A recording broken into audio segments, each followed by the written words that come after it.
What is going on? First of all, ladies and gentlemen, is this thing on? Testing, testing, 1, 2. 1, am I too loud? Tell me if I'm too loud. 2, let's turn the echo off. 3, I thought it was a good idea when I was about to interview Dixon Dedman to just switch up my entire setup when it comes to streaming. That's what I thought was a good idea tonight. I decided everybody uses StreamYards. I use Streamlabs. It's a free software.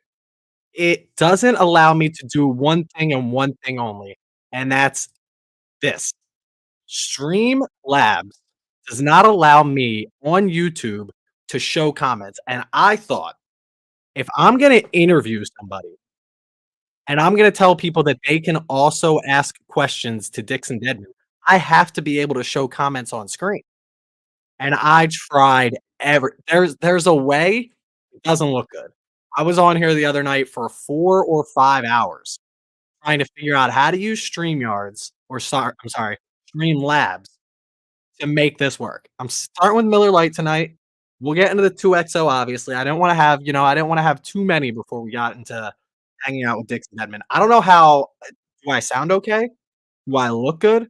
Fresh cut? Absolutely. Just got out of the shower, had to do it right. Now the question is, Streamlabs, which is what I normally use, has a low what's it called? Ultra low latency setting. Missing the goatee, it's coming in. It has an ultra low latency setting, which means that when I click live, I go live. I snap, it snaps, we're live. I don't know how delayed I am. So somebody tell me when when I say the word type the word in chat, type the word chips. Type the word chips in chat to tell me when you heard the word chips. I'm gonna count in my head. I'm just curious how long our latency is. We got a chips. Chips, chips. It's about 7 seconds. So there's 7 seconds between you guys typing and me seeing it. Whole lot of wrenches in here, a whole lot of bourbon bombers in here, a whole lot of patrons in this. So I appreciate you. Let's say hi to some people here. We're starting about 7:30. We're live. We're gonna go. Hopefully, Dixon can join us around 8. He's got soccer practice to go to before this. I'm assuming for his kids, not himself, but hey, maybe Dixon plays some soccer in his spare time. Who knows? First of all, Troy and Lisa, thank you for the $10 super chat. That will help with the $40 I paid for this specific interview just to use StreamYards and get it in 1080p. Do I look all right? Do the bags under my eyes look better than they would have? Troy and Lisa in the house, Jake Ivy in the house, Brent here early, 5:53 PM for Brent, hanging out. Scott, as always, just killed his black and Willet. Check that out. That was on, did I share that to my story? I have to share that to my story.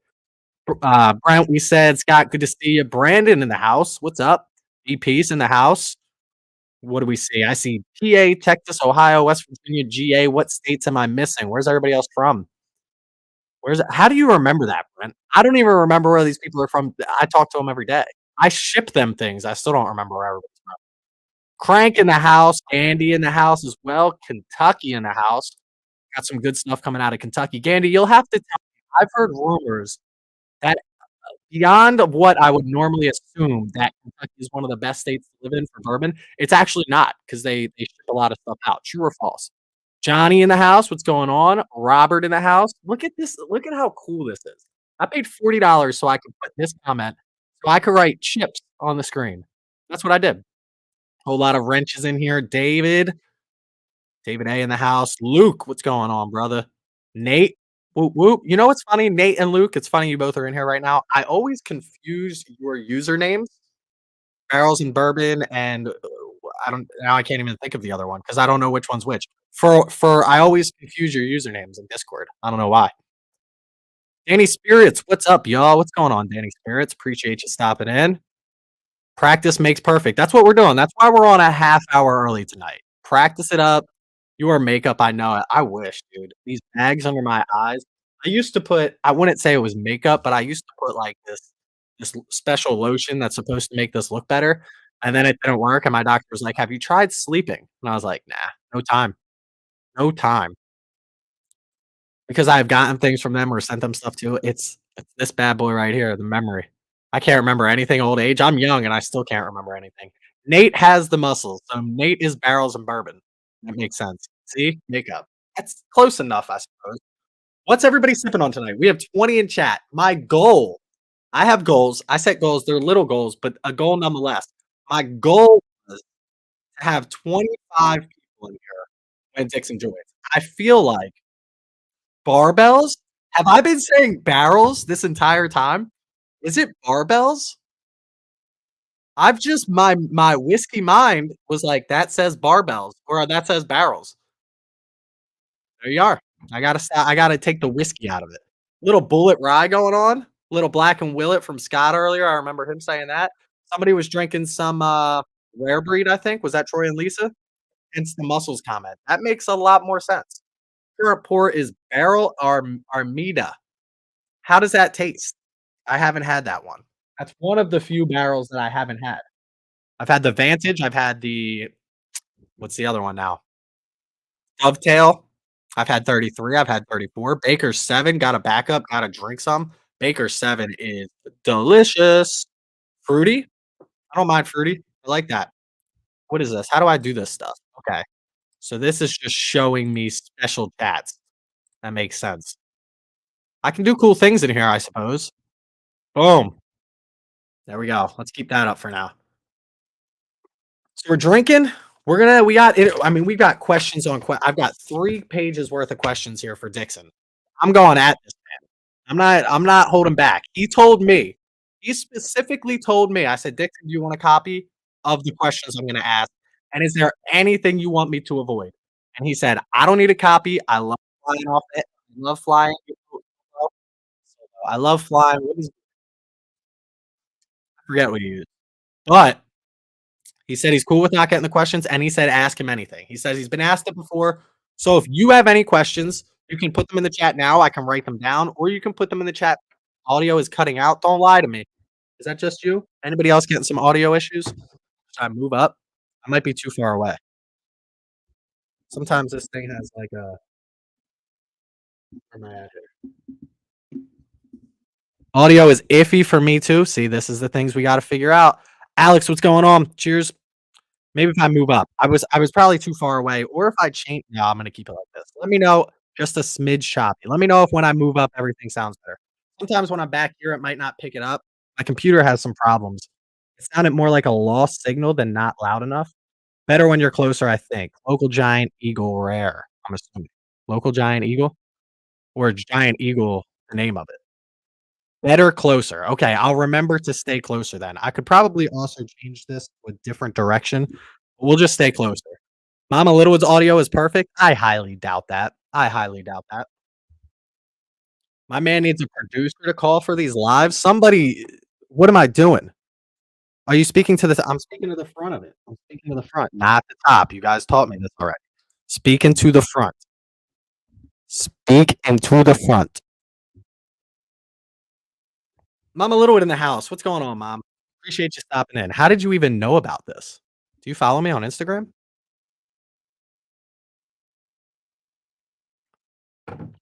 If anybody has had I feel like I wanna hold this now.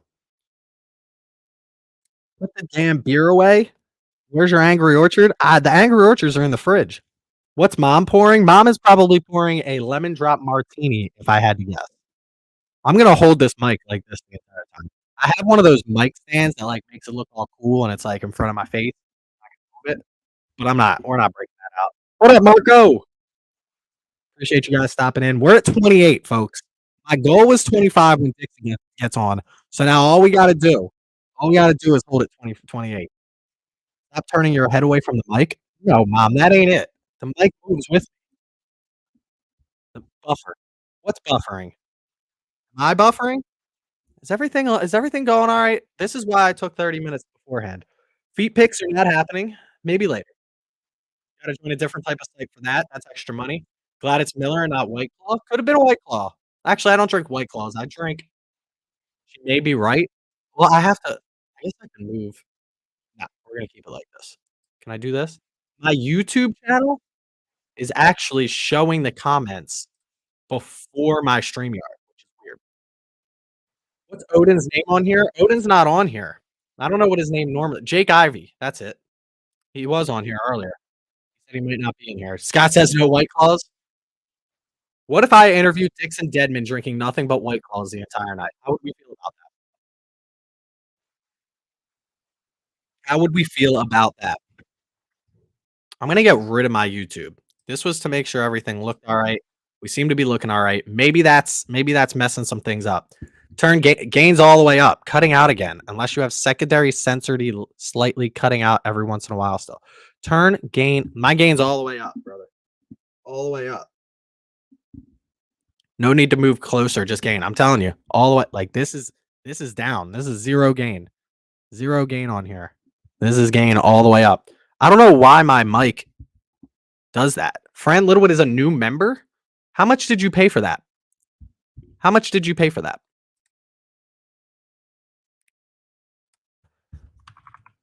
I don't know how to fix it. Should we use a different mic? We can't use a different mic. This is the best mic. What if I turn this surround sound? Does that if I turn surround sound on, now is it too loud? Somebody tell me. All of your inheritance. That sounds about right. That sounds about right. What's up, Brent? Scott says, laughing my ass off. It's just, you know, sounds good. This sounds better with the full. I turned it to like full circle. So now I can't mess up and talk into the wrong side of the mic.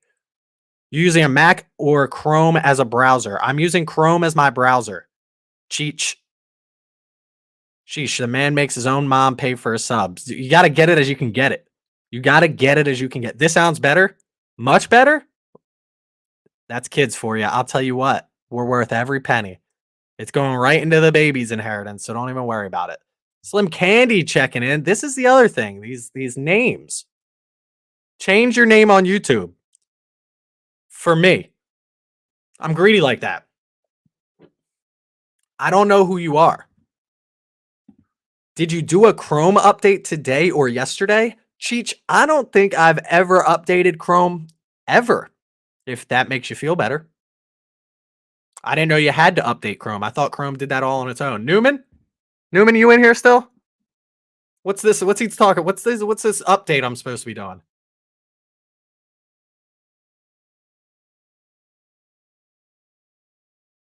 Edge is greater than Chrome. Should I end the broadcast and come back in? I don't even have Edge on my computer. I thought Edge was dead. Oh, I do have Microsoft Edge. Interesting. And it says it's the Microsoft recommended browser. Are you guys using Bing as well? Are we using Bing instead of Google? That'd be a solid username. Mike and Ike, FTW. Agreed.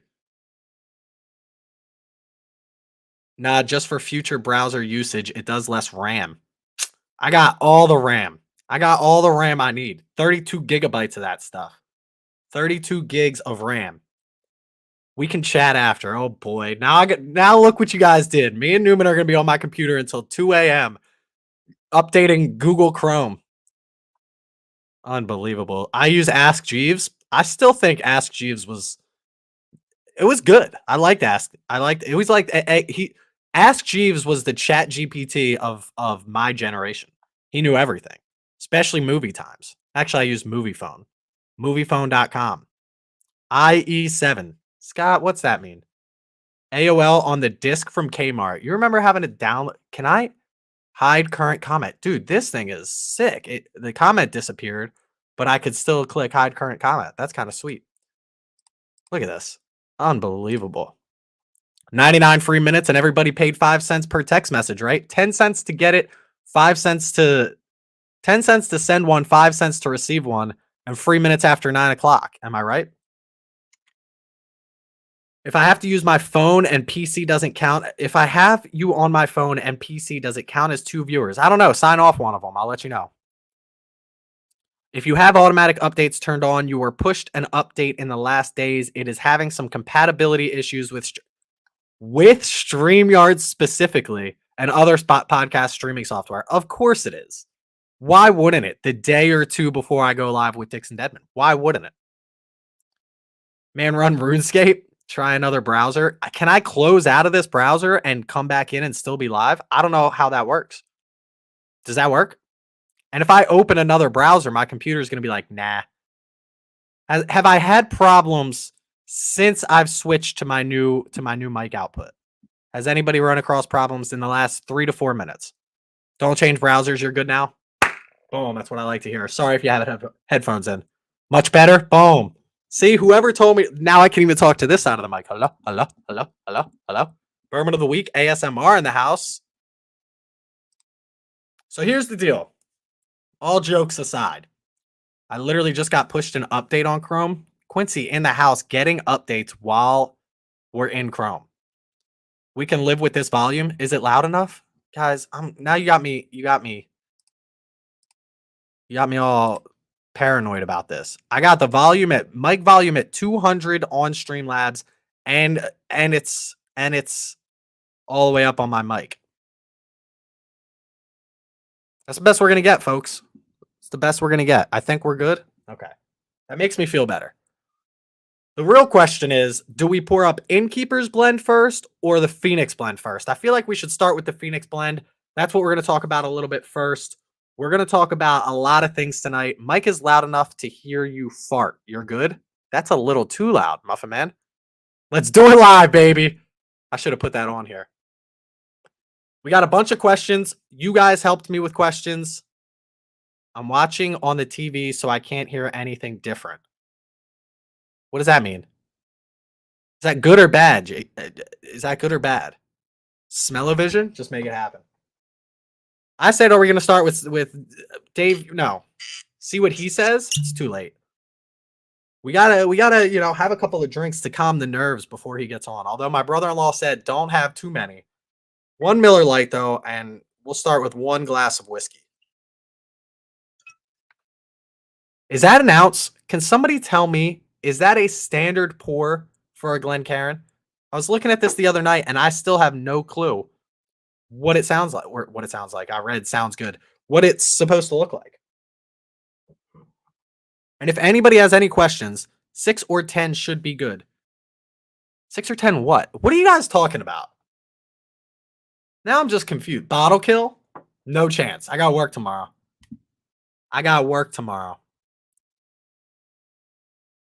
Sounds good. Looks good. All right.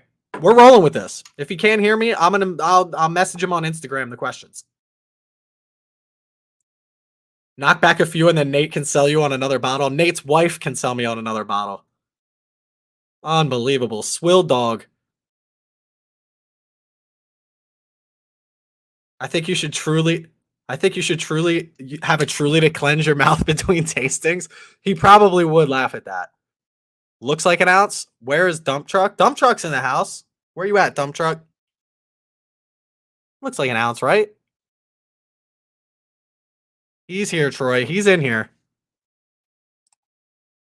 Oh my goodness. All right. So here's the deal.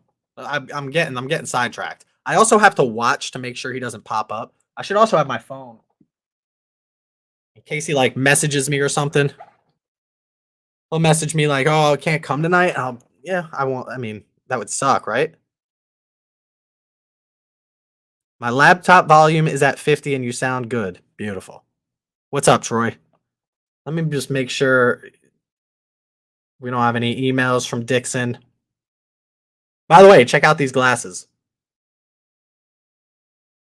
How do I do this? Look at these glasses. Boom. New bourbon. Oh, you can't see that. There's too much of a glare. Whatever. Cool glasses coming to the patron. And we're gonna set up a store here eventually, folks. I can tell you that we're working on it. I'm not very good with websites. I gotta buy a website. I might just use another source for a website and just do wix.com/bourbon of the week. You know what I mean? I drank my 2XO samples. How was it, Scott? Did you like it? That Muffin Man, I know that was 2 minutes ago, but I already poured out. The Phoenix blend was good, but I definitely liked the Innkeeper's blend better. I'm curious his thoughts on that. We're going to ask him that. We're going to ask him a whole bunch of stuff tonight.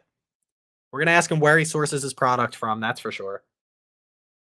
Squarespace sponsorship coming soon? Yeah, I wish. I did look at Squarespace as well. What up, Mike Carr? Mike Carr in the house. Love them both. Dude, they're so good. You start wearing into them, I am out. You start wearing into the AM, I'm out. We're not going to the AM. Maybe on Discord. Maybe we'll do a little a late night live stream Discord after this. Discord live stream.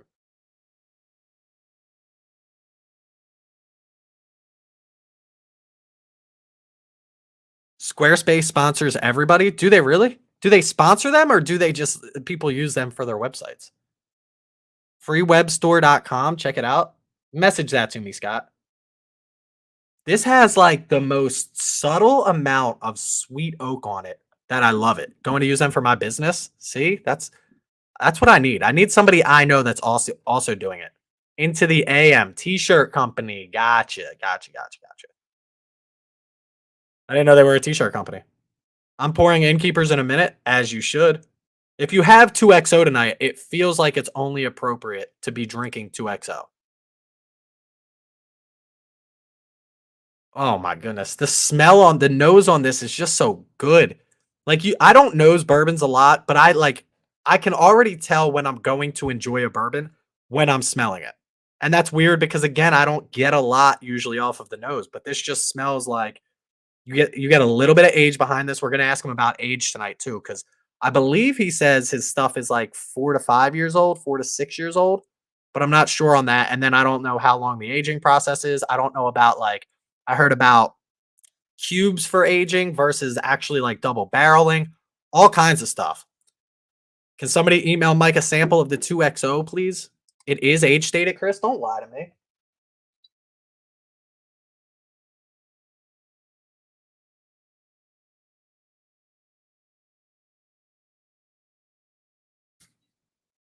It's not age stated. Am I wrong? Pouring some innkeepers as you should. Am I wrong? Is this age stated? The Innkeepers blend is the second release in the ongoing small batch blend series between 2XO, 2XO. Each release is unique, created by blending select stocks of my finest barrels, crafted from using my doubling barrel process. Blend pays homage to my family's long history, blah, blah, blah, blah, blah. Read words? I read them. I read all the words. He asked, is it? Oh, is it age stated, Chris? No, Troy, it's not. Thanks, Brian. Thanks, Brandon. Appreciate that. No, it is not age stated. So yeah, but I think it's that 5 to is it I got it, I got you. It was a question, read words. Oh my goodness. Guys, relax. I'm a little nervous, all right? Let me get a drink or two in me. Whew. 32 in chat. Dude, if we could get to 50, do I post it in the PA Bourbon Squad? We should, right? PA Bourbon Squad. I'll post it once he gets on. I don't think they'll mind, right? What if he's just been in here the whole time, like just watching me sound like an idiot?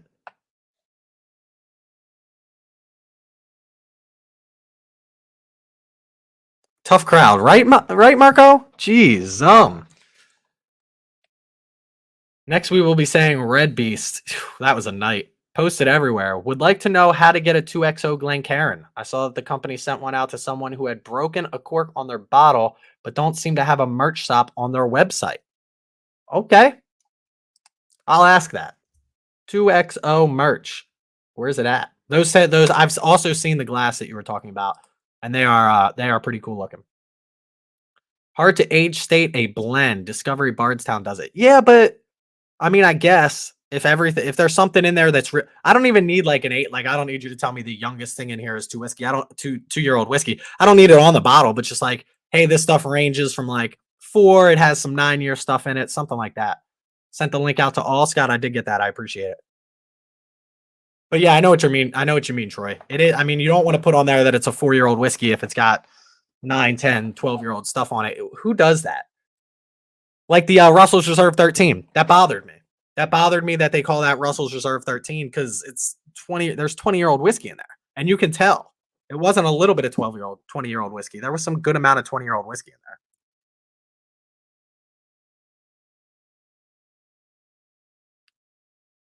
See, this one's a little, I don't want to say too oaky for me. I've been getting a little bit more into the oakiness of bourbons, but I will say it's just the tannins on this still delicious. Don't get me wrong. I have a review of Stag coming out, B522, B522, 22B. Oh my goodness, I'm getting all kinds of stuff mixed up right now. 22B coming out, and I thought the same thing. I thought it's good, it's really good, but it kind of falls short to what other Stags have produced for me flavor wise. So that'll be the 22B. That'll be coming out. It was supposed to come out tomorrow, but it's been a hell of a week. I got this. I'm going to Boston soon, so I don't know if I'll be able to edit it tonight. We'll see how good we feel after the live stream.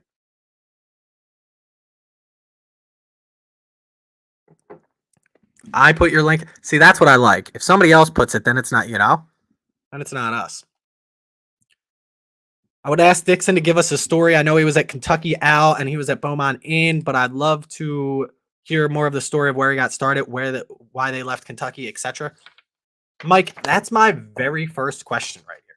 My very first question is, to start, I want to focus on 2XO, the future of the brand today, but I'm also extremely interested in where you got your start. I'm going to talk about how I do my bourbon bombs of the week, and each week I try and learn something. And when I did the Innkeeper's Blend, they have a great story on his paying homage to his time in hospitality and how his family so honed in on that. But I also didn't find much about before that. How did he get from hospitality into Kentucky Owl? What gave him the sense that, hey, I want to re-bring this brand up, get this family name back into the whiskey community? And then at which point did he figure out it's going to be successful, and two, he can make a career out of it?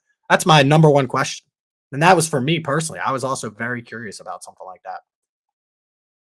Just posted on Discord group. Let's see if anybody joins. Appreciate it. I have a store pick of you have a store pick of the 22B, 135.7. Sheesh. Well, listen, ladies and gentlemen, Dixon is on right now, and I'm obviously not going to keep this man in the background and disrespect him like that. So we're going to bring him on stream right now. If you have any questions, feel free to put them on the chat here. But here we go. Dixon, I don't know if I can hear you yet. I decided it was a good idea to use a brand new streaming software the first time I had an interview like this. So welcome here. I appreciate you joining. No, man, I'm happy to join. I hope you can hear me. I can hear you loud and clear. So I can hear you now. Yes. Half the time things don't work for me. So but I can hear you. I'm sure everybody else in the chat can hear you, hopefully. But hey, I know you had some things to do tonight, so I appreciate you taking some time and joining me. And welcome to Bourbon of the Week. No, I love it. Thank you. Sorry, I just just coached a 6-year-old soccer game. So exciting stuff to finish the season. Big win. It was great. Yeah, on a big win. Love to hear that. Love to hear that. So here's the deal. I have obviously sitting behind me both of your releases from 2XO at this point. So I talked to my Discord members, some patrons and everything like that, and we kind of honed in on a list of some questions we wanted to ask you.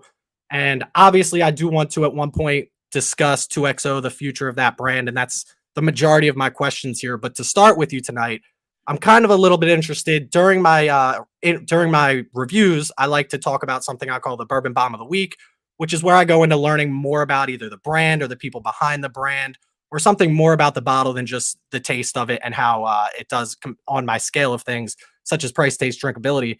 And during my research with the Innkeeper's Blend, I learned a lot about the hospitality industry and how you're involved in that. But I didn't really learn too much about your start from the hospitality industry into the whiskey industry and what kind of got you involved in coming back into the whiskey world from hospitality. Man, I fell completely backwards into this industry. Cliff's Notes version. My family, we were in the hospitality business. I was the 5th generation of my family to own and operate RN. My great grandmother started in 1919, but the kind of funny thing about Kentucky as you may or may not know, is that it has more counties than any state in the country. So Kentucky, there are 120 counties in Kentucky.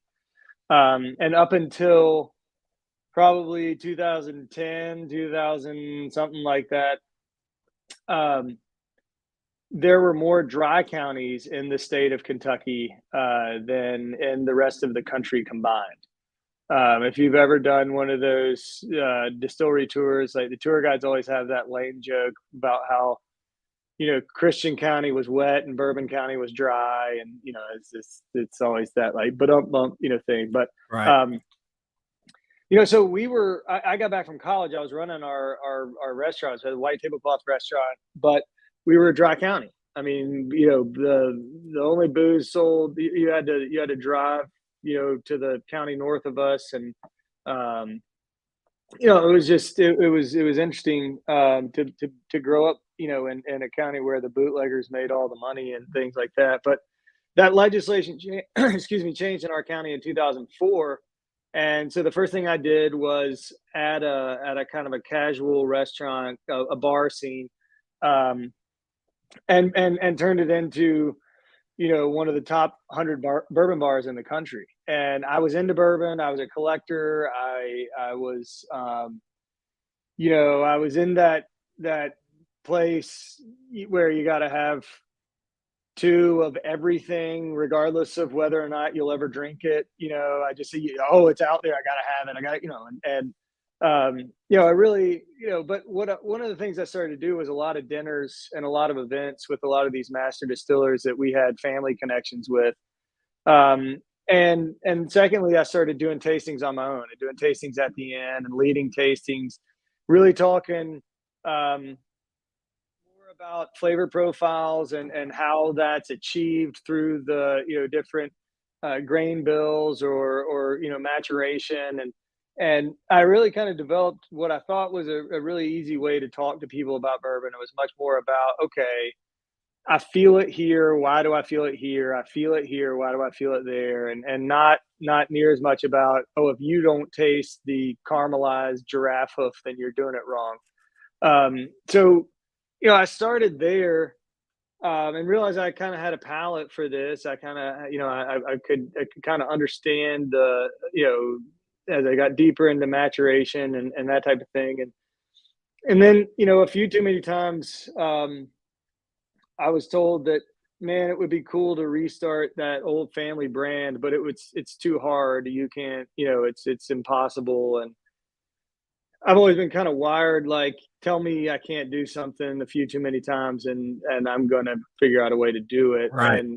And that's really how it started. I ended up connecting with Mark Carter, and Carter was he was making custom wine for people at the time, so he had the team that could help me navigate things like colas and TTBs and licensing and all the hoops you have to jump through, and I was able to start finding barrels and rebarreling and blending, and leaned on people like Jim Rutledge, who I was very close with, to kind of help me navigate that thing. And we finally got something out with no plan. I mean, it was like, oh, okay, if nobody buys this, I got a whole bunch of bourbon that I like to pour at my kid's wedding one day or something like that. Not a bad wedding. No, and then it just kind of went from there. It was a really odd start to think about, the things I did and how we did it. I would I would work brunch on a Sunday and then get in my car and drive to some random dude's house that I had never met except for on Facebook or something, who was getting together with his bourbon group that night, 2 hours away. And I just go to this. My wife was like, are you sure you're going to be able to, you're not going to get kidnapped or, Right. whatever. And I was like, I don't know, but these guys want to taste it and I want to get it out there. And, it was really kind of weird. I think about the things I did then. I was like, wow, that's kind of nuts.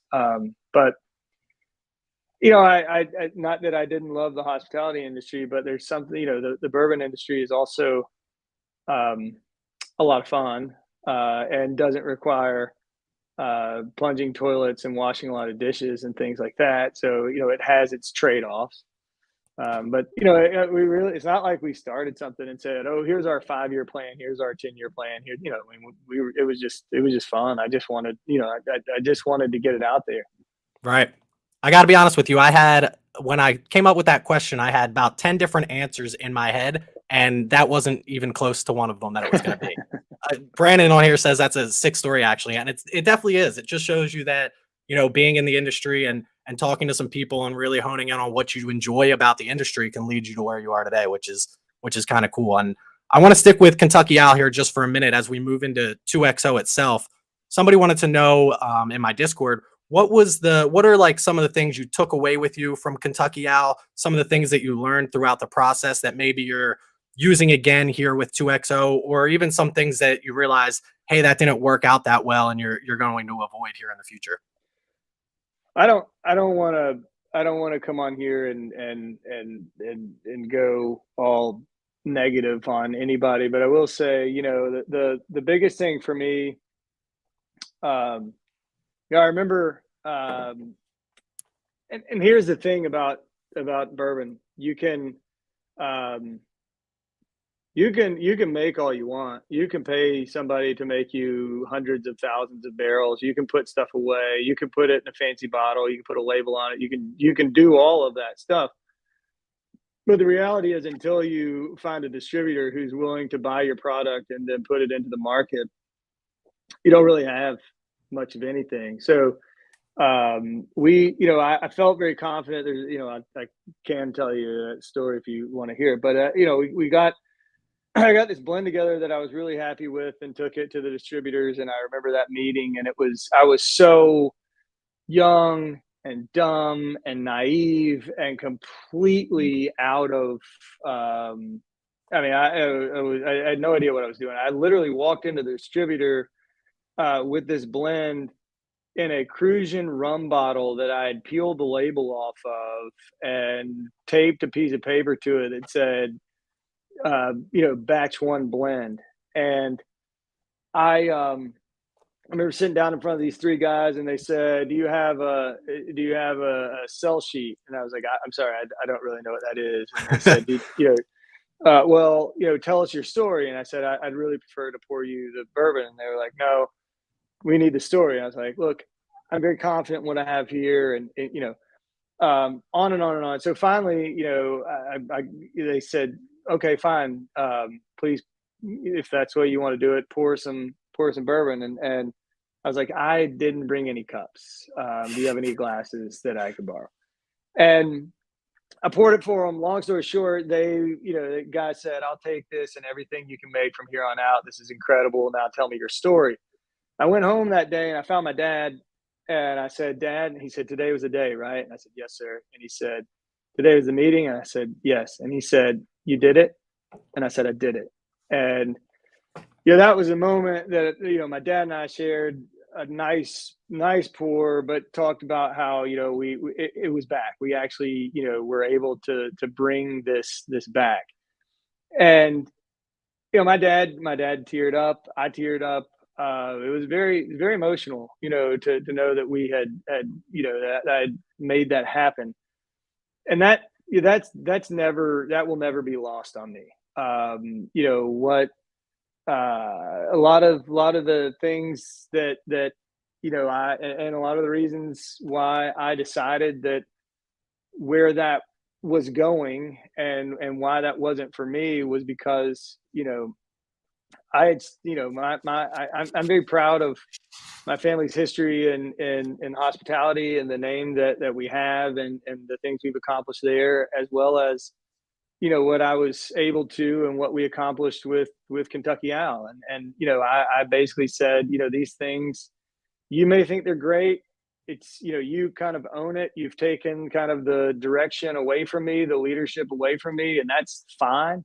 But then, I can't put my name on something that I don't believe in. I can't do it. I think, you get one chance to create a reputation and a million chances to ruin it. And you know, I'm not going to do that. And if that meant I had to walk away from something I created and something I cared very deeply about, I did. But the fact of the matter is, it was a brand of bourbon, and I felt like there were, you know, it was important to me what we were creating, and down to fundamentally down to what we created with Kentucky Owl. You know, I was never, you know, when I started that, NDP was such a dirty word. It was, you know, people were like, oh, you're just an NDP.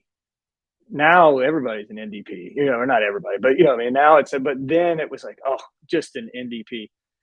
And you know, I was like, look, here, you know, yes, we are sourcing stuff, but I will never put anything into a bottle and say it's mine unless I can have an impact on it, unless I can develop it, unless I can do something with it. And that's really where I started you know, doing a lot of double barreling and double maturation or double oaking and playing with maturation and that was, you know, it was one of the things I've always said. You know, I even stuff that I specifically set in the mash bill, I still wanted to, you know, to put my thumbprint on it. That's why you know, I wanted all these blends we did with Kentucky Owl to contain multiple different distillates, so nobody could say you're just buying this juice and putting it in your bottle and saying it's yours. It's very important to me to, you know, to have these be my creations, not just my bottlings of someone else's stuff.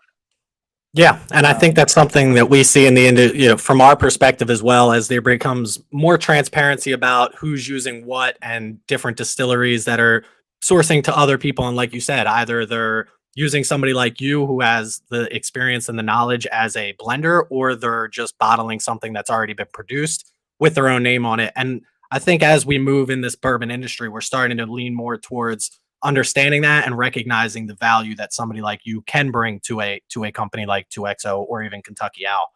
Um, are there any major differences between what you had as far as availability or resources at Kentucky Owl versus what you have now?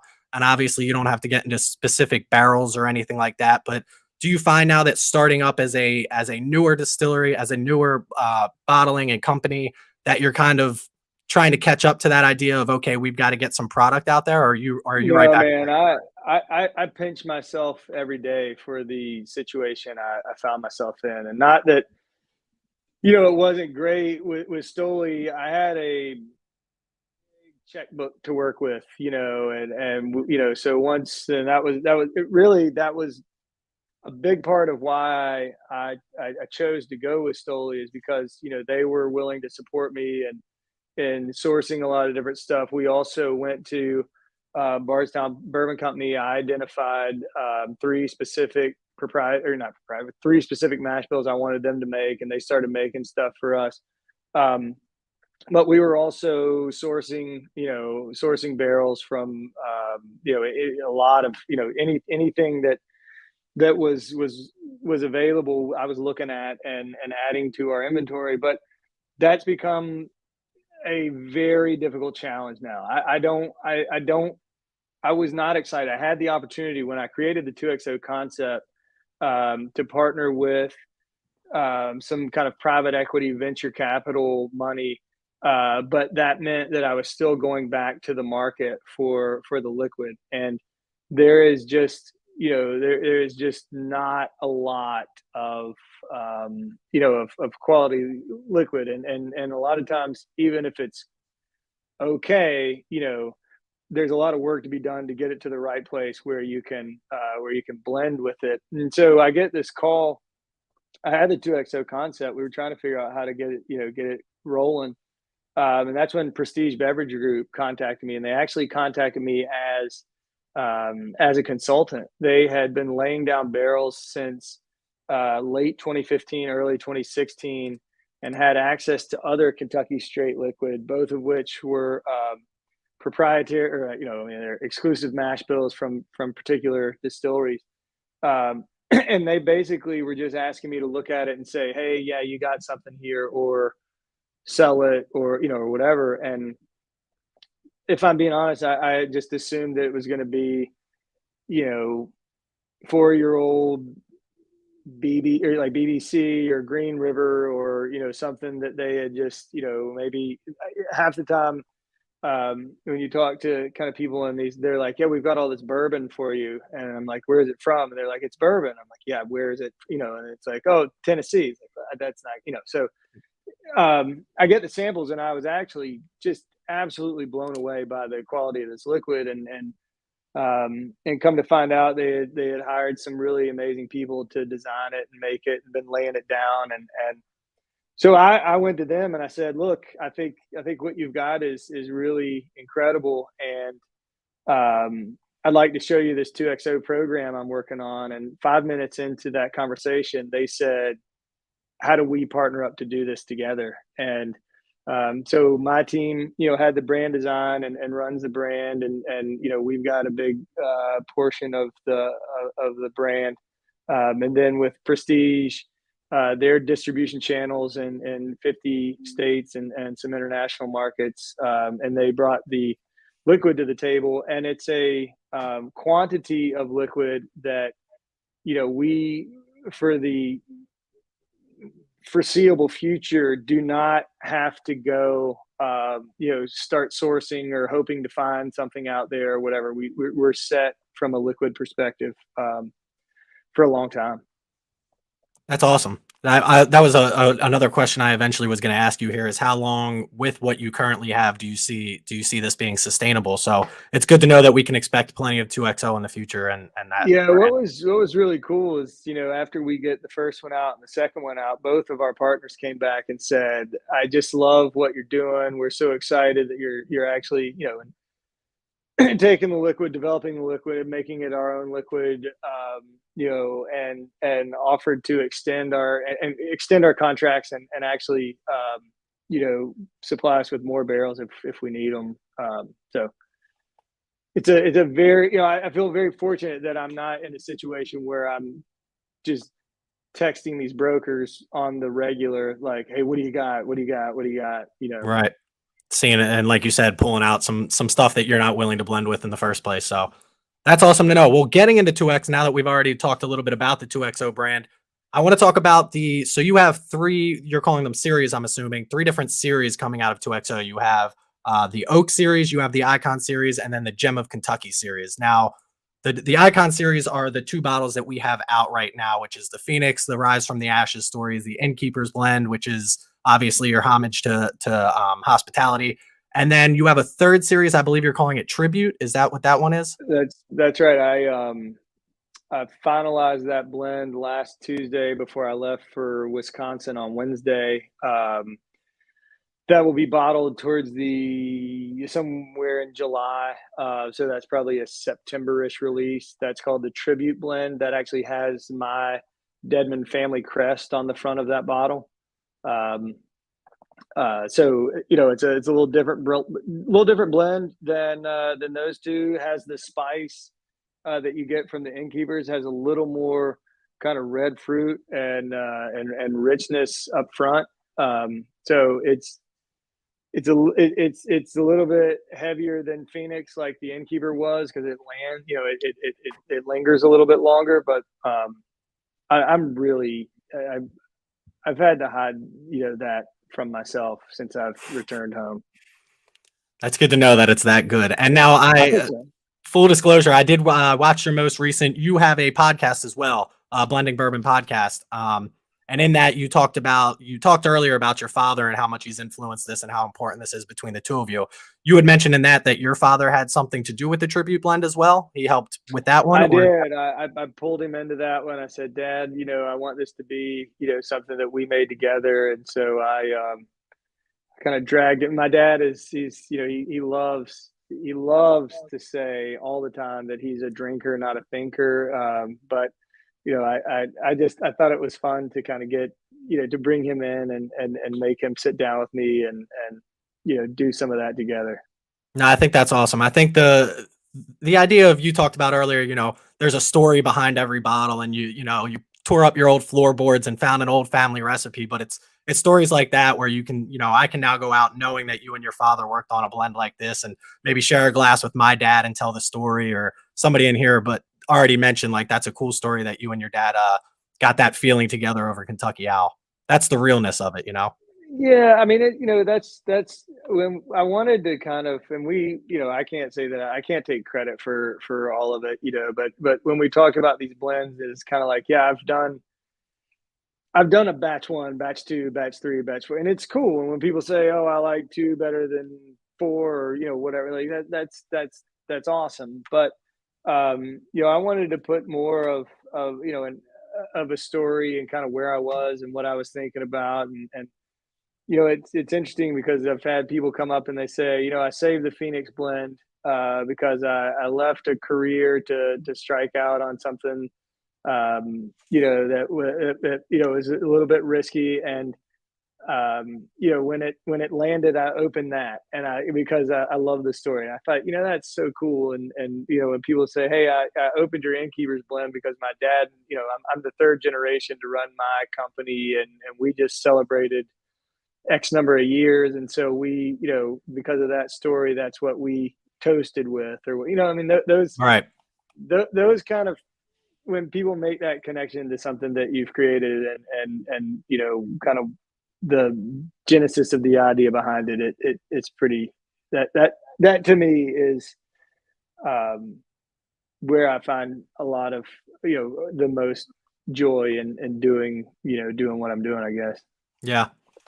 And then sticking with the Icon series, as far as I think it's always interesting where, especially in today's bourbon market, with people always, I can't find this bottle, or this bottle isn't here, or distribution's terrible in my state. What is your current distribution? Because the Icon series is something that's going to be more of a limited release, where we'll talk about the Oak series in a minute, which is going to be more of your standard, always on the shelf type of thing. But where can people find the Icon series? How can people find the Icon series? Where are you located? Are you planning on expanding distribution, everything like that going forward? Yeah, I mean, we have quantities in probably 20 something markets. And then there are another maybe 10 that my partners have relationships with on the distribution side, and so they've sent very limited quantities there. I mean, if I'm being completely honest, they're, the growing pains are that, most of the states that Prestige represents me in, they've never been in the American whiskey space. They've never been in the bourbon space. And we're talking a lot about how you sell, what this is, how you present it. And that's what I've been doing a lot, is getting in front of our distributors to say, hey, I don't know if you remember me, but I did this other thing over here, and now I'm doing this thing, and they're like, "Oh, okay." So it's been, um, it's kind of maddening on my side, because I see the same messages, like, where why can't I get it in my state? And I'm saying, why can't this person get it in their state? You Right. have the cases, and so we just, but it takes a while. It takes a while to build, um, and get the distributors. They have so many other products, and to try to, get their attention and say, hey, and what I found, the easiest way to do that is to take them all to like lunch or happy hour and pour up some whiskeys, and all of a sudden they're like, hey, this is This is okay, right. okay, this is the, so. Yeah. And going off that, we can move to the Oak series. I was very interested in what you had to say in your last podcast about the Oak series, and I didn't know you were going to go as far in depth with some of these finishes that you're going off that. And for anybody who doesn't know, the Oak series is going to be, you mentioned, more of your everyday $50 price tag on the shelf kind of bottle. Talk to me more about the Oak series and what your idea was behind that, and then as well as the different blends or the different finishes that you want to go into with that. Yeah, I mean, one of the challenges that we're all facing, and I think, being honest, you're going to see this pop up big time. You have all you got, as we say in Kentucky, you can't swing a dead cat without hitting a distillery that's being built. Um, am I still going? Did I lose you? I can hear you, but you're frozen a little. You're back there. You're cutting Okay. in and out video, All but right. I can hear you just fine.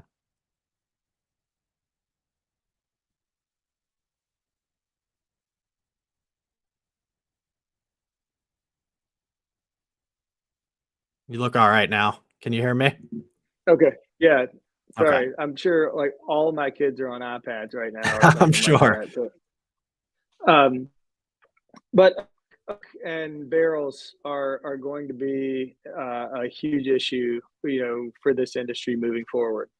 All of these distilleries coming online, they're getting a still and whatever, and they're all still fighting to get contracts for new charred American oak barrels.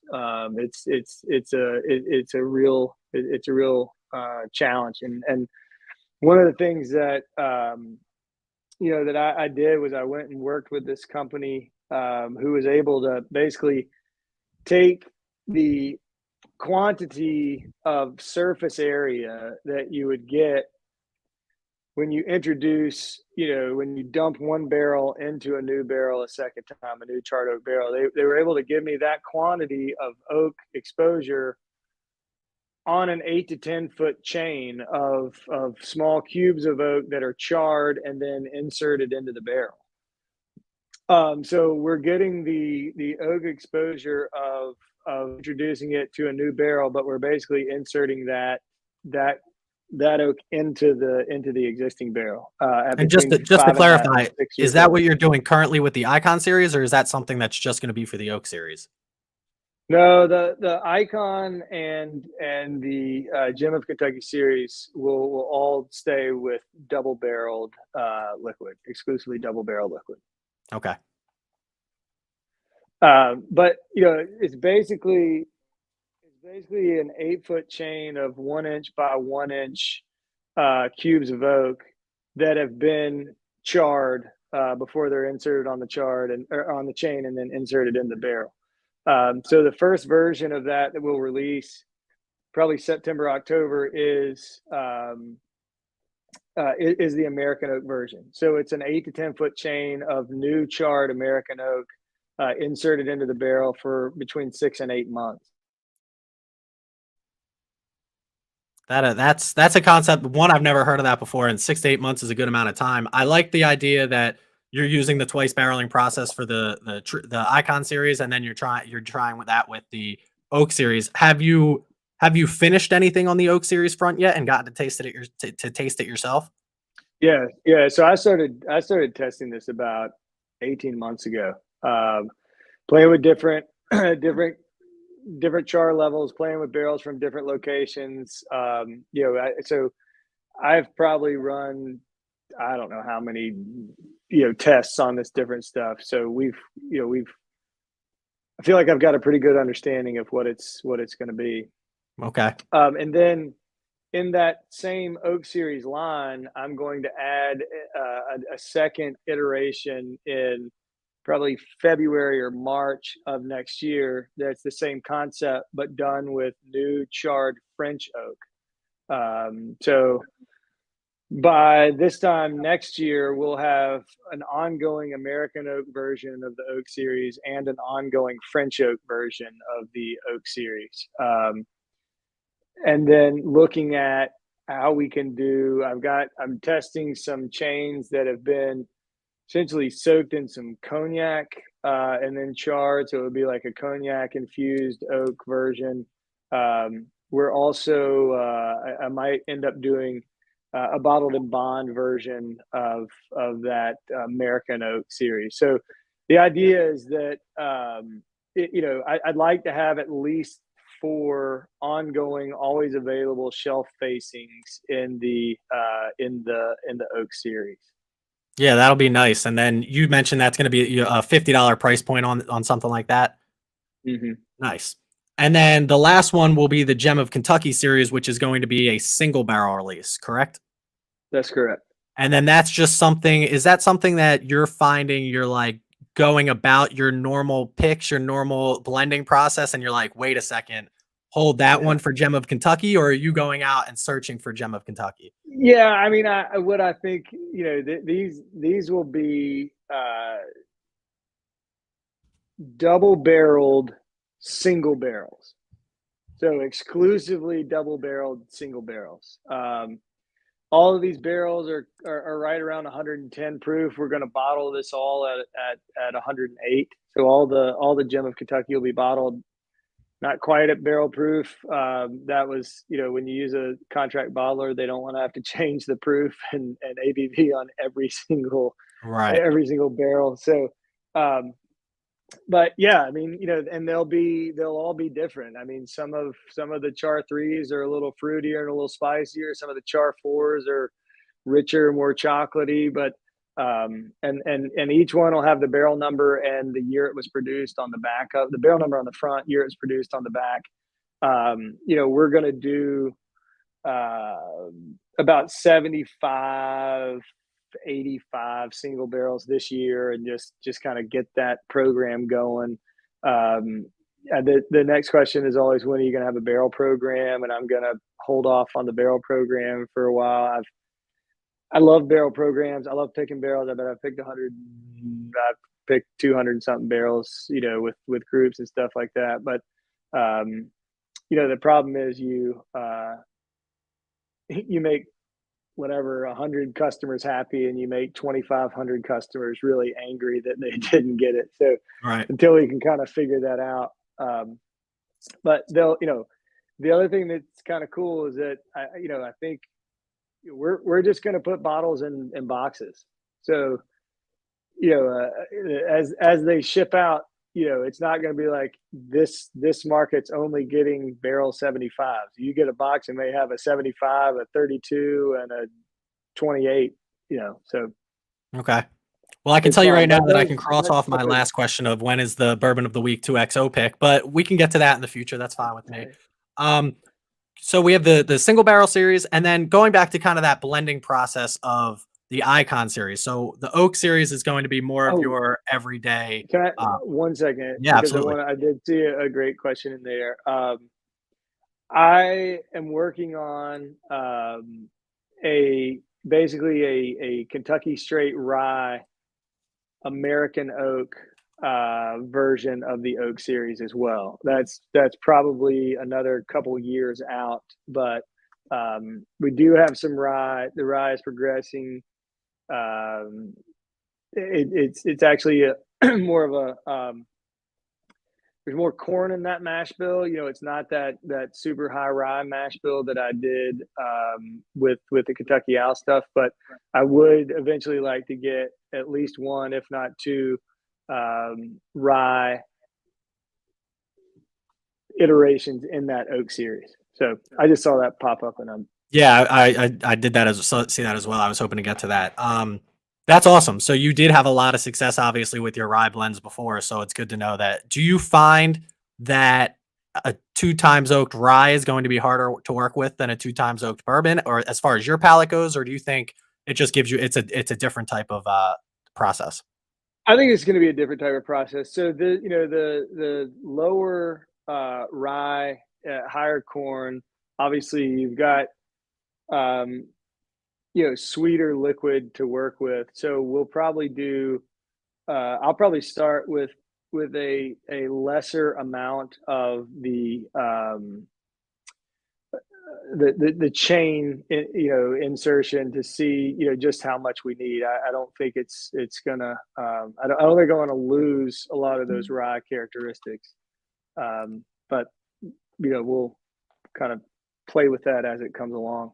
Yeah, it'll definitely be interesting. I've tried a few double oaked ryes. I know like Sagamore is one of those that my brother-in-law just picked up that everybody seems to love that two times oaked on that. So it will be awesome to see something coming out of a rye from you, knowing your past with that and how successful it's been.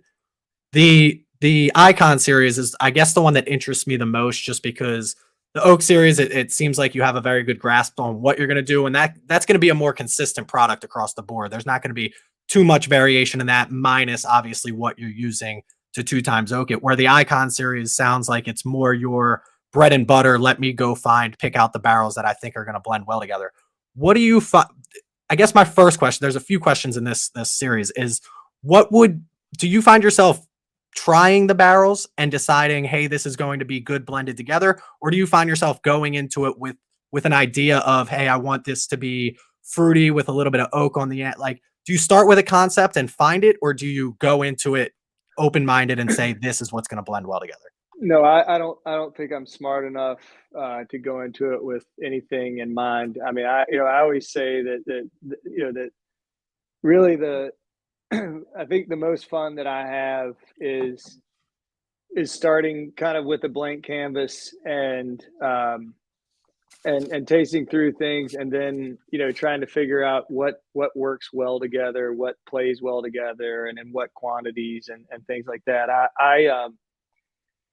I've never been really, I never really write on a piece of paper like this is what I want it to taste like, and then try to work towards that. I really, I really like to start and say, okay, let's just see where this thing goes, and I don't have a panel. I don't have a whole bunch of dudes in white coats with clipboards that have to approve everything. I go until I'm happy, and then when I'm happy, that's where it is. And maybe it's because I don't work well with other people in my sandbox, but I've never really tried it, and um, so that's the fun in it for me. I got notebooks on notebooks on notebooks of going through all these different lots of barrels and all these different, and trying to do what I thought I needed to do. Like, oh, I need to write tasting notes on all this stuff. I need to have all these. And then when you start blending, like that doesn't help you at all. This barrel this lot that's super sweet and rich up front, and you blend, and you think, okay, I'm going to blend it with this stuff that's kind of lighter but very spicy, and you put it together and you think, oh, this is going to be this great blend of sweet to spice, and then you taste it and you go, that sucks. So it's really about kind of understanding what paint you have to work with, and then you just kind of start putting stuff on the canvas and building until it hits a place where where you're happy. Yeah. Now, how many barrels are you tasting to make a blend? I mean, I just did a barrel pick. We talked about barrel picks. They sent me 4 samples. I did a single barrel pick. It's a Blue Note pick. And I can't imagine. Obviously you have access to way more than 4 barrels. Is this something you're trying? You said you keep a notebook, but are you keeping like mental notes of like eventually that barrel is going to go well with, it's like that flip your memorization thing. You found the duck one time and Yeah, now you got to go back.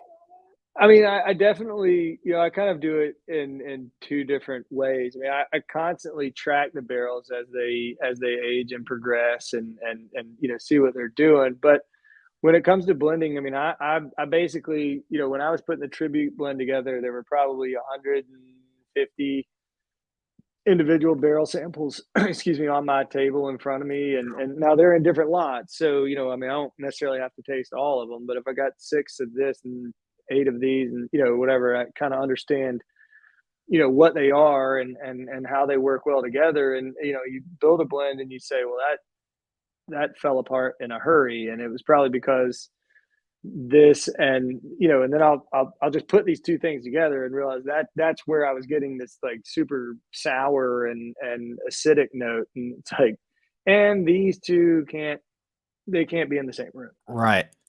Yeah, I think it's just interesting to me that obviously I have no experience with any type of blending or anything, but people, I mean, there's people in the comments, infinity bottles and poor man's pappy, and let's try this with that. And I definitely think I don't think I could comprehend the amount of whiskey you would have to understand how they blend. What type of mash bills work with other type of mash bills, and then on top of that, through the double oaking process, what that's going to add to it as well. And then sticking It's a with tough job, but somebody's got to do it, I I guess. and we appreciate you for doing it, trust me. Now, when coming up with a very interesting thing that I asked myself from the very beginning, when you came up with the name 2XO or 2 times oaked, did you plan that knowing that you're set for your future with that brand of double oaking everything? Are you planning on stepping outside of double oaking or twice barreling, or is that it's going to be 2XO as everything's going to be that way? Everything will be in, yes. I mean, I think that's, for me, in one way, it pigeonholes me. In another way, it gives me a lot of freedom. But the reality is, so back to maybe one of your first questions. I was very adamant about what I wanted to do with Kentucky Owl, because I felt like I had a pretty good understanding of the market and the bourbon community, and I was engaged, and I was like, okay, I said, it's only going to be barrel proof, because you can't hide anything in barrel proof. If we're going to charge what we're going to charge, we get where we're going to, you cannot, I don't want, you can't hide anything in barrel proof bourbon. And the other thing was that, I wanted these to be, interesting and cool blends, but I didn't want to, I didn't want to pigeonhole myself into, oh man, two, or the third one doesn't taste right. The first two tasted like this, and the third one didn't taste right. I really wanted the freedom to, kind of explore what worked together and what didn't. I think it's the same thing with Two Times Oak. I mean, I just don't think there's a program out there that's really leaning much further into maturation. And that's my wheelhouse. I'm not a distiller. I love these brands. No offense, but I love these brands who source all their stuff, but they have their own master distiller. It's like, I'm sorry, what did you distill? I mean, you bought the barrels from somebody else that has a master distiller, but what about that makes you a master distiller? Right. I mean, if you didn't distill it, then you're not the master distiller. Right. As far as, I mean, makes sense to me. Just, but I felt like leaning into what I like, and that's oak interaction, and that's maturation. I think there's a lot of opportunity. There's a lot of things we can do in the two times oak world. But I wanted to lean all the way into that. Yeah, and I like that. I do think I feel like everybody puts out a twice oaked or something like that, and it kind of blew up a couple of years ago where two times oaked became, or double barrel became like this thing, and this niche thing where people would take their own distillate and then twice barrel it, and that's what they would release to the market, where you're really honing in on what flavors can I blend out of this process to make it an actual good tasting bourbon, rather than just throwing twice oaked on there and deciding that that's what we're going to put in a bottle. So I like that. I'm also using multiple different char levels in the double barreling process. So, there's double barreled high rye distillate in both those Phoenix and Innkeepers that spent time in both a char 3 and a number 4 char new oak container. So, we can go a lot of ways with that. I mean, if I find somebody that wants to do an interesting type of barrel, a different char level, go super heavy or whatever, I mean, we can lean all the way into those things. I think now I know there's a lot to do. Right. I know you're now, as far as transparency go, we talked about this a little bit in the beginning. You're not disclosing any of the information as far as where you source your barrels from or who you're sourcing from particularly. Is that correct? At this point, I'm not, only because if I do, I would lose this source, and that would be bad for the program. Correct. I think that there is so much excitement with our partners about what we're doing that we might eventually, have some partnership opportunities and be able to talk about that type of stuff. But, they most of those contracts, most of them come with pretty significant, NDAs and the ones we have certainly do. Now, is that on your end or is that on the end of the buyer? Because I had watched previously to this, obviously, full disclosure, I wanted to make sure I didn't embarrass myself in front of you tonight. So I had watched some interviews with some other YouTubers with either owners or founders of other companies. And there was one that Mash and Drum Jason did with Bardstown Bourbon Company. And this was something that I didn't know, where Bardstown Bourbon Company on the side of all of their bottles puts Kentucky, 6 years, and their mash bill, but they put Kentucky, they don't put who they source from Kentucky. And he had mentioned that they actually weren't allowed to disclose who they source from. So is that coming from the people you're buying the product from, or is that coming within your organization? Well, sometimes and a lot of what BBC is using in that fusion series and what's the other one? Anyway, Discovery. they a lot of those the barrel broker has to sign an NDA that they won't disclose. They can tell you it's Kentucky straight, tell you the lot number, so the age on it, and tell you the mash bill, but they don't. They're not at liberty to disclose that information, and so it doesn't transfer with the barrels. Um, Producers who don't want people to know that their stuff out are going at this point. They're even selling stuff in totes, so that you can't even scratch away the paint they've used to cover up the barrel heads to figure out where it came from.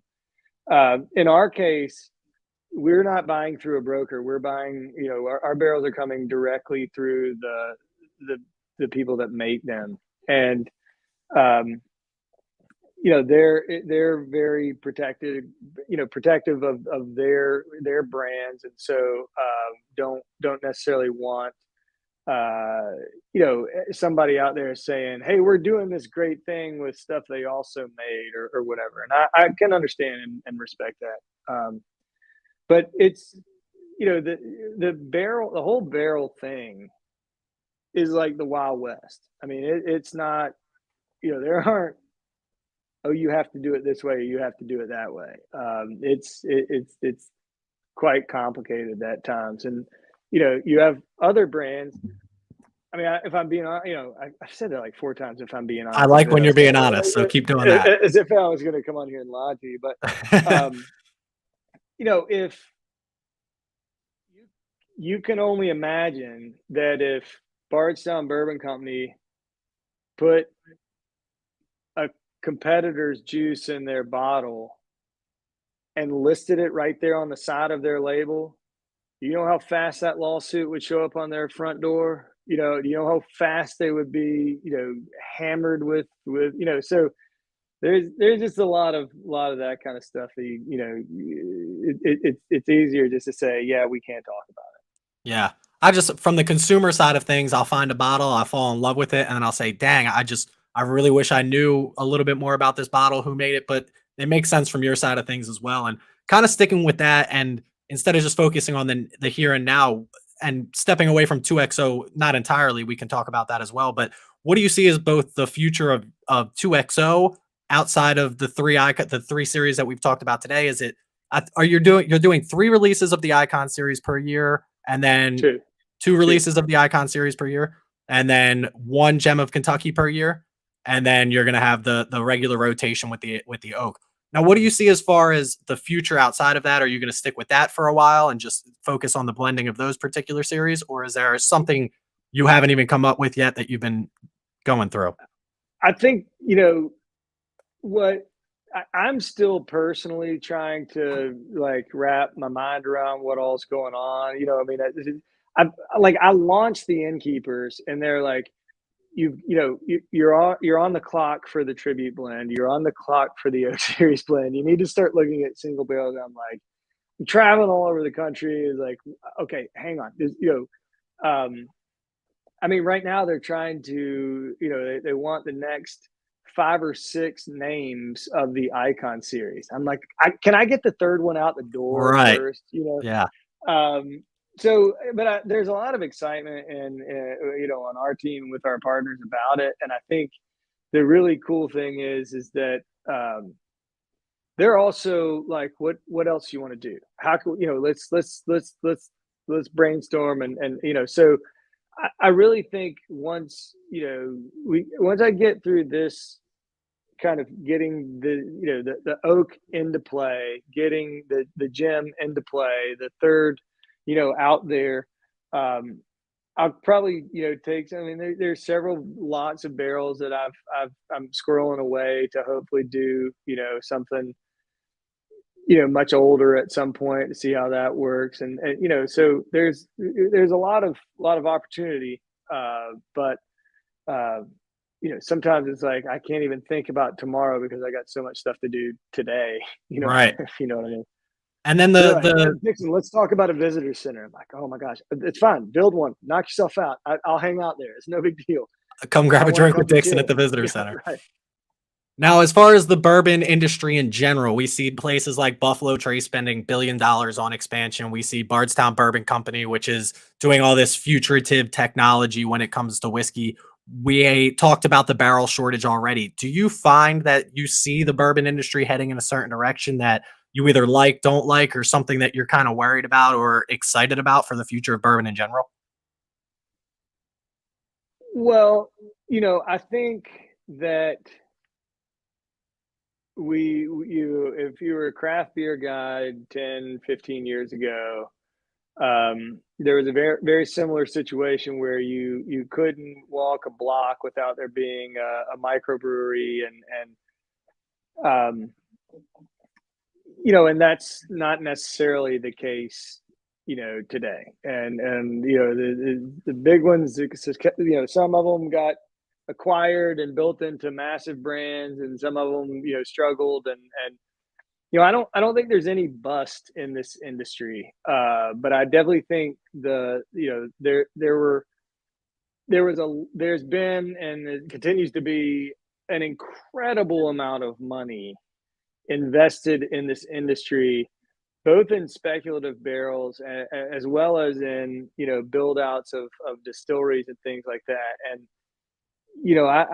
I think we may have, it may be going a bit too far at this point. I mean, I can't tell you over the last 5-6 years how many phone calls I've received that said, "Hey, Dixon, thanks for taking my call. I'd really like to talk to you. I've got this brand and we loved what we were doing, but um, we're ready to be out. Can you tell us how to find somebody to write us a gajillion-dollar check?" Or, I mean, you start seeing these brands who, everybody thought that, like, it's kind of a, if you build it, they will come type thing. So I think we're going to start to see more of that. These brands that said, "Oh man, I thought Diageo would have been here with a check by now," and I also think that there's there down the road there the valuation that a lot of people have on the liquid that's being held in rick houses is going to change, because there's so many barrels coming online, and therefore, um, and everybody, they think, if I it's a safe investment to spend $875 on a new fill, and I'll sell it for 4 grand when it's 4 years old. And that made sense right up until all the big distilleries started doubling down on their own capacity so that they can meet their needs. And I don't think there are near as many buyers for $4,000 barrels of 4-year-old whiskey that are as are being produced. And so I think that's going to have kind of an effect on the market as well, because a lot of the people who are starting a distillery are getting cash up front by making barrels from somebody else, and those people are going to start saying, "Hey, you know, we need to sell these back to you, or we can't move them, or some of them even have buyback clauses in them." And so it's a very interesting kind of time here. I think the landscape looks incredibly different than it did 10 years ago, and I think it'll be vastly different 10 years from now. Interesting. Yeah, somebody mentioned like Penelope is one of the, and again we talked about Bardstown Bourbon Company, Green River getting bought out by Bardstown Bourbon Company, and Penelope getting bought out by MGP, and Penelope was using MGP whiskey in the first place, and all these things happening, and it seems like it's kind of honing in on the top 7 distilleries, the top 7 names that are either sourcing their whiskey and selling it to somebody else. And like you said, they're just bottling it and putting a different name on it. I know Barton does a lot with sourced whiskey, and there's multiple bottles across the line. You have Sam Houston 15, you have Lucky 7, you have Calumet Farms that are all 103, 105 proof Barton 15, 12-year-old whiskey. And as that starts to dwindle, what are some of these names going to do? So it's just interesting coming from somebody within the industry, looking at that and your perspective on it. And we don't have a lot of time left here. I do want to get you off right around 9 o'clock. I don't want to keep you too late tonight. If anybody has questions in the chat, feel free. I have a couple more fun questions, a lot less 2XO and a lot more Dixon Dedman personal questions. Somebody had mentioned, and you put it on your profile on 2XOs, that you're a sneakerhead as well. Is that true? Yes, I get credit for being a sneakerhead. I have a lot of sneakers. Like I don't, when people are like, "Are those the Jordan Dunk Low 4s, something right? or whatever?" And I'm like, I don't know. Are they, or whatever? They look It cool. I was got really them. funny. Now this is what's really cool is like, I'll go somewhere and so it's like, "Hey, I saw these. I thought of you. I bought," and I was like, "You bought me sneakers?" Like, they're like, "Yeah, or whatever." So I have a lot. I love them, and it's kind of a like it started as a thing where I just randomly wore a pair of old Converse, with a suit to an event, and people were like, it was kind of like, What's "I that like your style kicks. I go? like your Right. kicks." And I was like, "All right, so I'm gonna go buy another pair of kicks." And I would show up at another event, and people would be like, and then all of a sudden they're like, "Well, now we're here to have to drink whiskey with you and have to see what shoes you have on." And um, so it's fun. It's just kind of fun. It's a cool way to connect with people. Now, which community do you think's a little bit crazier right now? Do you think this? I mean, I know there's a lot of crazy people out there with sneakers and fakes, and we see Pappy Gate coming out. And which community is a little bit crazier? I will have to say I probably don't know enough about the sneaker community. I just buy them and wear them. Okay, that's fair enough. And then you're a watch guy as well. Is that correct? I had to stop yes, I got into watches a little bit, and then, was like, if you think sneakers are an expensive thing to be in, don't go near watches. Yeah. And then And I was my wearing last all these question for you watches, and my personally. wife is like, "I'm giving you this Apple Watch because that way when I call you, you know I'm calling you. Like, Right. answer your phone." I'm like, "I'm talking to 20 people here, so like, what do you want me to do?" Somebody asked favorite pair of sneakers. Do you? I know you can't name them. Do you have like a specific sneaker that you like? Yeah, well, I got these. I did an event. Was the Whiskey Weekend? I don't know if any of y'all ever hit Whiskey Weekend, I have but to get out there. I haven't. there's a guy named Ty Gallenbeck who's a magician, and so he did a like kind of a magic show, and he pulled me up there, taught me some of the tricks, and we did this kind of thing together, and for all the attendees, and he gave me this kind of custom pair of Jordans with they got like the queen and king and ace of spades and all this kind of stuff on there. They were pretty solid. I think those are my favorite pair because they come with a pretty cool story. Interesting. Yeah, I don't know. I don't know anything about sneakers. I just, like I said, I saw that in the bio, so I got to figure which industry is a little crazier. Now, two more questions for you. Number one, if somebody, first of all, do you have your own infinity blend at home? Do you do anything like that in a decanter or anything like that? Since you're the blending king. I don't. I don't. I have so many. I mean, I've got like test blends going back to batch one and batch two of Kentucky Owl. I've got thousands of bottles of blends everywhere. Like I need to keep up with an infinity blend like I need another hole in the head. Do you have any advice to the average person at home with the last 2 ounces of whiskey on their shelf? Is it just use bottled and bonds? Make sure you blend those together. They're gonna blend better. Or is there don't mix high rye with Canadian whiskey? Is there anything out there that for the home blender that you can give? No, man, you just got to go with it. You just Just gotta, go you with just it. gotta, you just gotta go with it, and you just make that note. Say this one didn't work. This one, don't do that again. check. Don't try that one again. And my last question for you, going back to 2XO, so we can end everything on a good note here.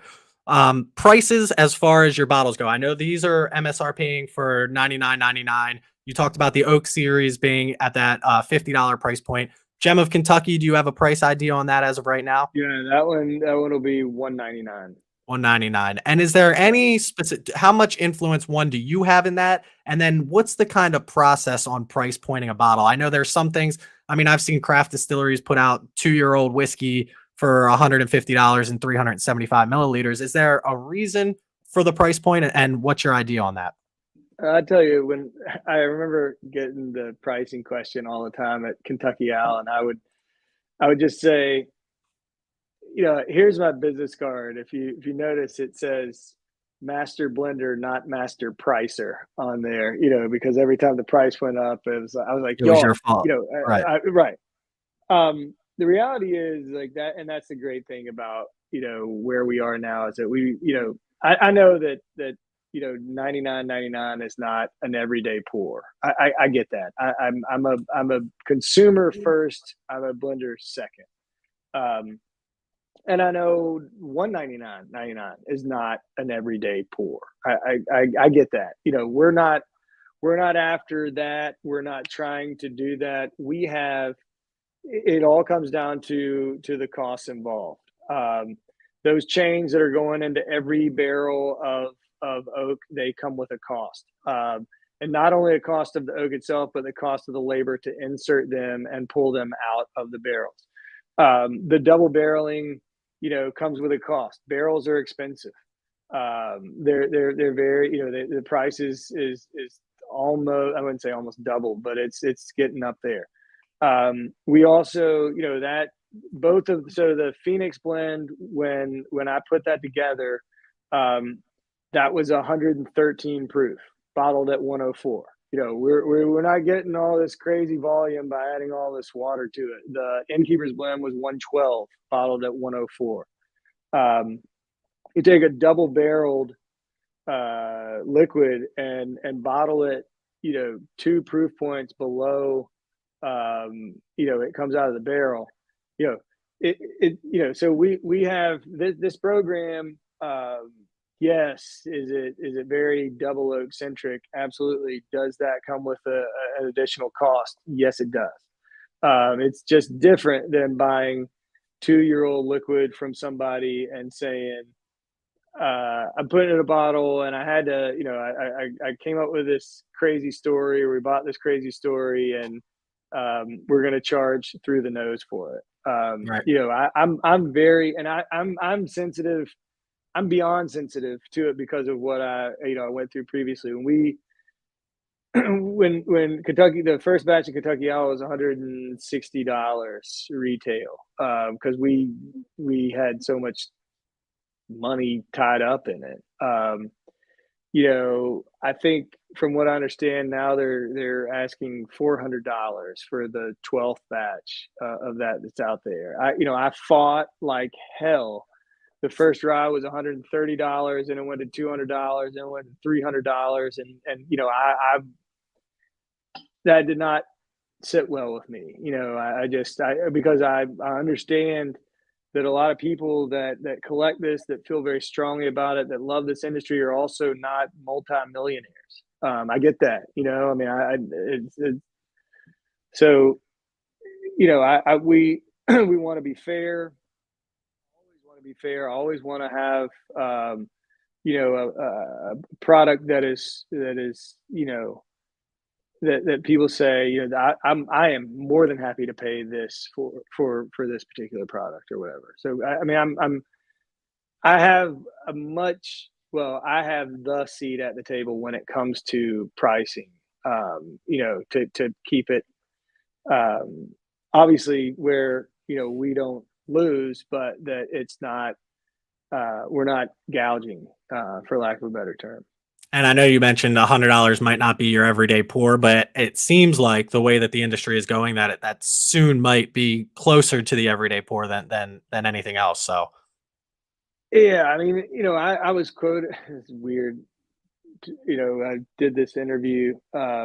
it was a big group interview. I didn't realize I was, but uh, I was saying that basically, 75 is the new 35 with just kind of your normal brands out there. And I mean, it's if you're gonna spend 1.2 billion dollars to double your capacity,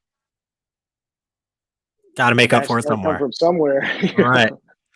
And then my last question for you before we sign off, outside of 2XO, outside of all those blends you're trying all the time, and outside of some batch 1 and batch 2 of Kentucky Owl, what's your everyday pour? What's Dixon Dedman drinking on a weekday? I have what feels like an endless supply of both Four Roses, private selections, barrel picks I did, and Russell's Reserve picks I did. Those are generally what I've got open and laying around. Four Roses I'm a is big Four definitely Roses guy, and I'm a big I've leaned into kind of a little heavier spice, and anything in that kind of 105 to 115 range is kind of what I enjoy sipping on. gotcha. And then somebody asked about merch. I know you're probably not in the merch industry, but 2XO glasses, somebody saw one. People want them. Any way to get hands on those? I've certainly had groups do tastings in my office and been short glasses at the end of it. That That's happens. that's the way to get one. I respect that. No, I think we're gonna eventually have a nice little kind of retail, online retail, hats, hoodies, Glens, that type of thing. But if you're in Kentucky and just want to swing by my office and have a pour and steal a 2XO Glencairn, you're more than welcome to. You just I'm send me a glad note. that everybody heard that, right? Everybody's open to that invitation. Well, listen, Dixon, thank you so much for joining me tonight. I know we took some time out of your day, and I'm not the biggest guy on here, but you've done something that I know myself and my community appreciates a lot, and that's talked about your brand, talked about your experience with it, and I think the social media aspect and all of that, coming in with bourbon is something that people look forward to a lot, and being able to sit down and actually talk with you and interact with you really brings something of value to the people that are watching today. So I appreciate it. Let me tell you something. I'll come hang with you all anytime. I'm honored, and it's a real I don't take it lightly. I really appreciate the opportunity, and thank you for reaching out. I'm glad we worked it out finally, and I certainly do appreciate you having me on. Yes, sir. Well, thank you again. I'm going to end this live stream now. If anybody wants to stop by Dixon's office for a free glass and a pour of whatever he has. So thank you, everybody. Have a great night, and I'll talk to you guys soon.